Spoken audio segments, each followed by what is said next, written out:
montrer que la somme des n premiers entiers naturels, donc 1 plus 2 plus 3, etc. jusqu'à n, c'est égal à n facteur n plus 1 divisé par 2. Donc une façon pour faire ça, c'est, voyons, la façon classique, c'est d'écrire 1 plus 2 plus 3, etc. jusqu'à n, et dire c'est un certain nombre, je sais pas, Sn, ou A de n, ou S, disons, je sais pas, S. Et puis les écrire à l'envers. Donc n plus n-1 plus n-2, etc. jusqu'à 1. Ça doit aussi donner S. Et donc maintenant j'additionne les deux. Donc la somme des deux termes de gauche, c'est égal à la somme des deux termes de droite. À droite vous avez 2S, et à gauche vous avez n plus 1. Et ça, 2 plus n-1, c'est aussi n plus 1. Et ça, c'est aussi n plus 1, etc. Tous sont égaux à n plus 1. Donc, n plus 1 plus n plus 1 plus n plus 1, combien de fois? N fois. Voilà, vous comptez entre 1, 2, 3 jusqu'à n. Ok, c'est-à-dire que S doit être égal à n plus 1 fois n sur 2, ou n plus 1 sur 2. Et ça donne le résultat. Mais si vous voulez faire une preuve rigoureuse, vous faites une preuve par récurrence. Donc j'écris ce qu'on veut, donc on veut 1 plus 2 plus 3 jusqu'à n, c'est égal à n plus 1 sur 2. Donc ça c'est la propriété que vous voulez démontrer, P de n. Pour chaque entier naturel, cette égalité peut être vraie ou fausse, si vous prenez un entier au hasard. Vous voulez démontrer qu'elle est toujours vraie en fait, qu'elle ne peut pas être fausse. Donc la première étape c'est l'initialisation. C'est montrer qu'elle est vraie pour le premier entier. Ici le premier entier en question n'est pas 0, mais c'est pour n égale 1. Donc pour n égale 1, on a que à gauche c'est 1, le terme de gauche il n'y a qu'un terme de la somme, c'est 1, et le terme de droite c'est 1 fois 1 plus 1 divisé par 2. Mais 1 fois 1 plus 1 divisé par 2 c'est aussi égal à 1. Et donc la propriété est vraie, parce que 1 égale 1. Ok, maintenant l'hérédité. Donc dans l'hérédité ça commence comme ça, donc soit n un entier, et supposons que P de n est vrai, que ça veut dire 1 plus 2 plus jusqu'à n, c'est égal à n plus 1 divisé par 2. Montrons que, ce qu'il faut montrer, que P de n plus 1 est vrai. C'est-à-dire que la propriété est vraie pour n plus 1, c'est-à-dire 1 plus 2 plus 3 jusqu'à n plus 1 jusqu'à n plus 1, c'est, le nombre fois le nombre plus 1 sur 2, donc n plus 1 fois n plus 2 divisé par 2. Donc vous devez supposer que celle-là est vraie. Vous ne l'avez pas. Donc vous ne savez pas encore si c'est vrai pour le n que vous avez choisi ici. Mais si jamais c'est vrai pour ce n, elle doit être vraie pour le nombre suivant. Donc 1 plus 2 plus 3 jusqu'à n plus 1. Donc ça c'est égal à quoi? La première partie, d'après l'hypothèse de récurrence c'est ce qui est encadré ici en vert. 1 plus 2 plus 3 jusqu'à n, c'est n fois n plus 1 divisé par 2. Voilà. Et il me reste le terme n plus 1. Et ça c'est égal à, je mets n plus 1 en facteur, et il reste un n sur 2 plus 1.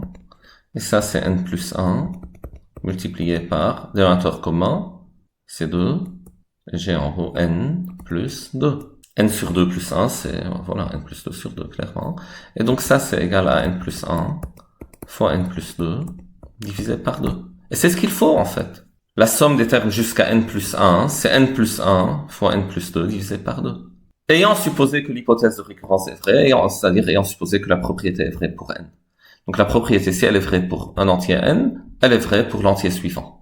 Et donc on a démontré la partie hérédité du raisonnement par récurrence. Donc on a l'initialisation, donc la propriété est vraie pour n égale 1, et on a l'hérédité, c'est-à-dire à chaque fois qu'elle est vraie pour un entier, elle est vraie pour le suivant. Et donc, par le principe de récurrence, la propriété doit être vraie pour tous les entiers. Et on peut dire maintenant, pour tout n, pour tout entier naturel n, sauf le 0, parce que ma propriété ne concerne pas le 0, je peux dire que la propriété est vraie, P de n. Quand on écrit P de n comme ça, c'est-à-dire P de n est vrai. Si on veut dire P de n est faux, on écrit non P de n comme ça. Ça, c'est le signe de la négation. Voilà. Et donc, vous savez maintenant que si vous faites la somme des 1000 premiers entiers, donc 1 plus 2 plus 3 jusqu'à 1000, vous n'avez pas à les faire un à un. C'est tout simplement 1000 multiplié par 1001 divisé par 2. Et donc, c'est égal à 500 multiplié par 1001. Et ça, c'est égal à, voyons, donc j'ai 0, 0 et 5, 0, 0, 5. 500 500. Donc avec ça, je peux me poser la question, c'est quoi la somme des termes d'une suite arithmétique? Donc disons une suite arithmétique de premier terme A et de raison R. Donc le premier terme c'est A, le second c'est A plus R, et une suite arithmétique c'est juste à chaque fois que vous ajoutez R.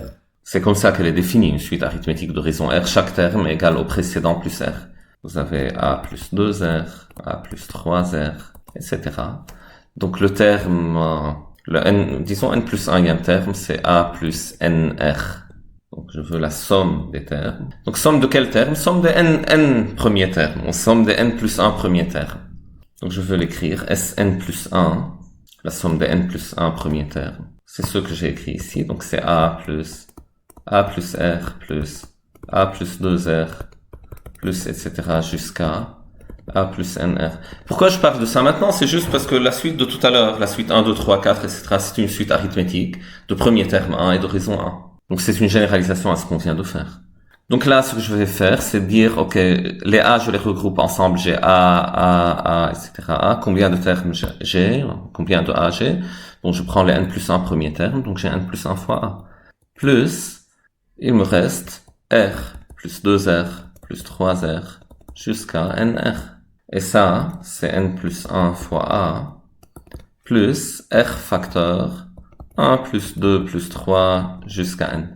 Or, 1 plus 2 plus 3 jusqu'à n, je viens de le calculer. C'est n plus 1 sur 2.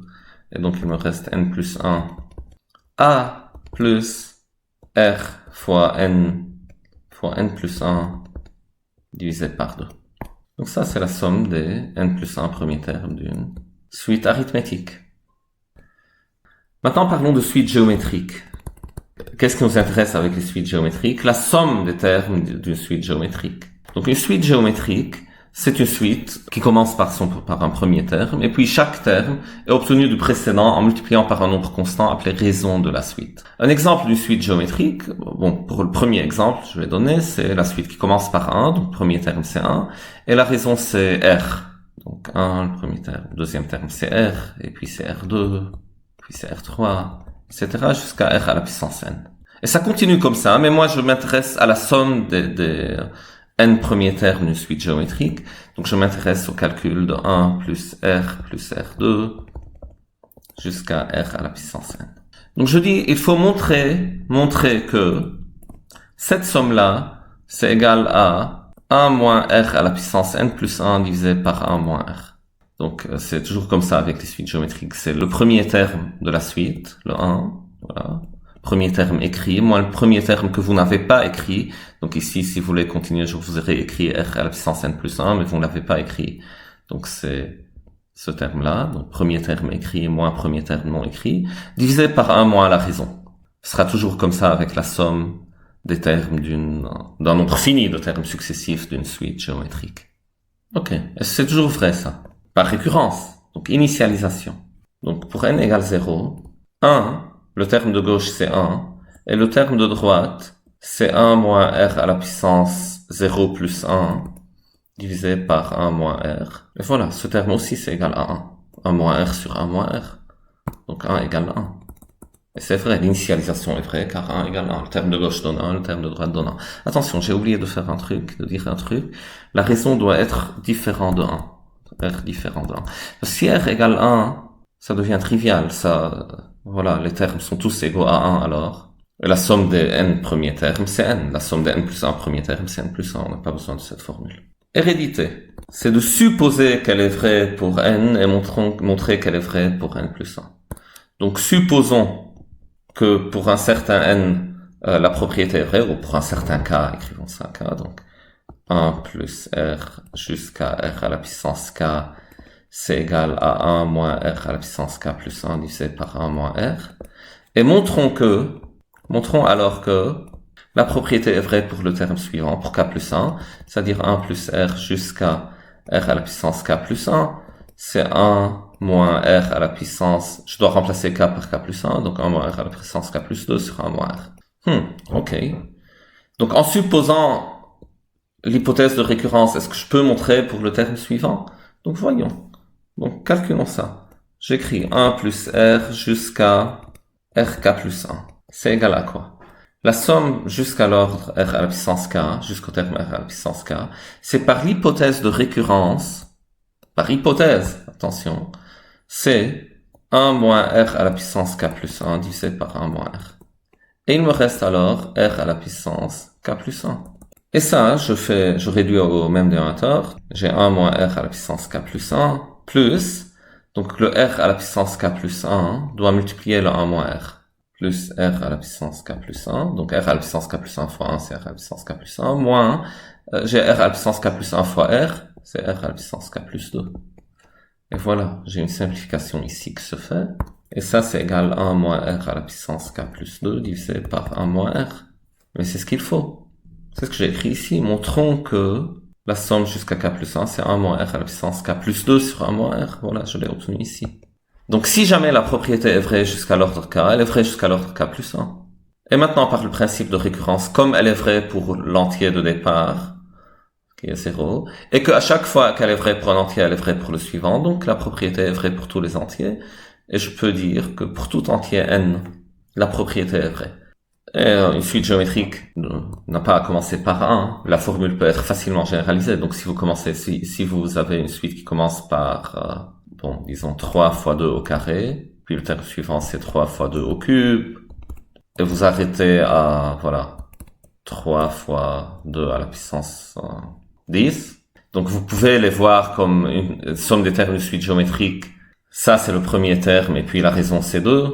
La somme, c'est le premier terme écrit, donc ce terme-là, moins le premier terme non écrit, donc le terme qui serait venu juste après, si jamais on l'avait écrit, mais on l'a pas écrit. Donc voilà, 3 fois 2 à la puissance 11, divisé par 1 moins la raison. 1 moins la raison, c'est 2.